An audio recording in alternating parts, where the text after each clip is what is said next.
보통 이런 눈매를 갖고 계신 분들은 다른 병원에서 이제 눈매 교정 수술을 해야 한다고 얘기를 듣고 오시는 분들이 많으시거든요. 하지만 의외로 눈매 교정이 필요 없는 경우도 많습니다.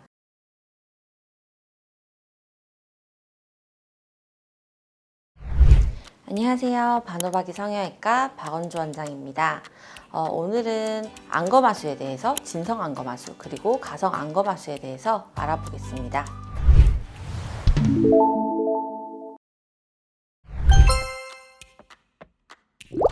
네, 일반적으로 안검하수는 이렇게 눈을 떴을 때 눈꺼풀이 눈동자를 얼만큼 가리는지에 따라서 판단합니다. 안검하수가 없는 정상적인 눈은 정면을 이렇게 바라봤을 때 윗 눈꺼풀이 검은 눈동자를 1에서 2mm 정도 가리는 상태입니다.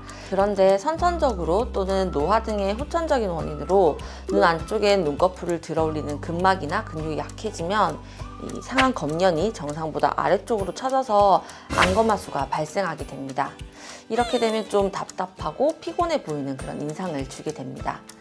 보통 이런 눈매를 갖고 계신 분들은 다른 병원에서 이제 눈매 교정 수술을 해야 한다고 얘기를 듣고 오시는 분들이 많으시거든요. 하지만 의외로 눈매 교정이 필요 없는 가성 안검하수인 경우도 많습니다. 가성 안검하수는 가짜 안검하수로 눈 뜨는 힘은 좋은데 혹겹풀이라서 피부가 눈동자를 덮고 있어서 안검하수처럼 이제 보이는 그런 경우입니다. 네, 다릅니다. 가성 안검하수는 말씀드린 것처럼 가짜 안검하수이기 때문에 눈매 교정 수술이 필요가 없습니다.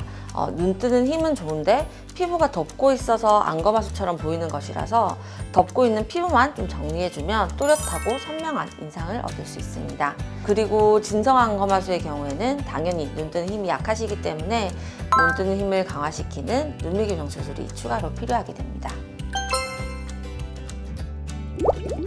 상안 검면을 기준으로 눈동자가 가리는지 안 가리는지 이렇게 확인하는 게 중요한데요. 상안 검면은 쉽게 말해서 여기 속눈썹이 난 부분입니다. 쌍꺼풀이 있어서 속눈썹 뿌리 부분이 보이는 분들은 이렇게 이마를 눌러서 이마를 쓰지 않고 눈을 감았다 뜨게 해서 눈동자가 얼마나 가리는지 확인을 합니다. 하지만 이제 무쌍인 혹겹풀 분들은 피부가 속눈썹 뿌리를 덮고 있는 경우가 많아서 스틱을 이용해서 쌍꺼풀을 만들고 눈을 이렇게 뜨게 해서 안검하수인지 아닌지 파악하게 됩니다. 스스로 해보실 수도 있는데 좀 보통은 거울을 보시면 평소보다 이렇게 눈을 힘줘서 뜨시는 경우가 많아요. 그래서 정확한 진단은 성형외과 전문의 선생님과 함께 상담하시는 것을 추천드립니다. 오늘은 진성, 가성 안검하수에 대해서 알아보았는데요. 아마 많은 분들이 가성 안검하수에 대해서 모르셨을 거라 생각합니다.